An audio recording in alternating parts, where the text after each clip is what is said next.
चलिए समझते हैं अगला प्रश्न नंबर 13। बहुपद x वर्ग ऋण 3 के शून्य ज्ञात कीजिए, शून्यकों तथा गुणांकों के बीच संबंध की सत्यता की जांच कीजिए। तो चलिए इसका हल समझते हैं। अब इसमें हमारे पास बहुपद क्या है, सबसे पहले हमारे पास क्या है बहुपद। कौन सा बहुपद दिया हुआ है, x वर्ग ऋण 3। इसके जब हमें शून्य ज्ञात करना है तो हमें क्या करना पड़ेगा, इसके गुणनखंड पहले करना पड़ेगा। तो x वर्ग ऋण 3 को क्या लिख सकते हैं, करणी 3 का वर्ग। तो हमारे पास सर्वसमीका है a वर्ग ऋण b वर्ग। तो हम क्या जानते हैं, चूंकि a वर्ग ऋण b वर्ग बराबर क्या होता है, एक कोष्टक में a ऋण b और दूसरे कोष्टक में a धन b होता है।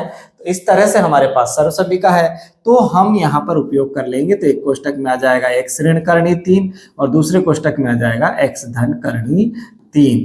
अब हमको इसके शून्यक निकालना है, तो लिखेंगे जब क्या होगा, x ऋण करणी 3 बराबर 0, तो x बराबर हो जाएगा करणी 3, तथा जब x धन करणी 3 बराबर 0, तो x बराबर कितना प्राप्त हो जाएगा, ऋण करणी 3 प्राप्त होगा। तो हमें दोनों शून्य क्या प्राप्त हुए, x बराबर धन करणी 3 और x बराबर ऋण करणी 3। अब हमें शून्यकों के गुणांकों तथा उनके संबंध की सत्यता की जांच करना है।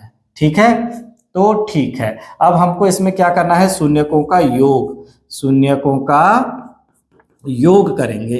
योग करेंगे तो कितना हो जाएगा, ऋण करणी 3 और धन करणी 3 मिलकर हो जाएगा 0। 0 के बटे कुछ नहीं है तो क्या हो जाएगा 1। ये हमने लिख दिया।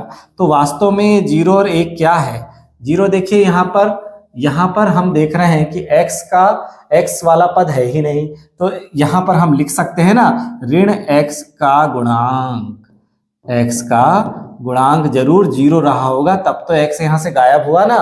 अब यहाँ पर बटे में 1 है, 1 वास्तव में क्या है, x वर्ग का गुणांक। बिल्कुल यही संबंध तो हम प्रूफ कर रहे हैं ना, ये पहला संबंध सिद्ध हुआ।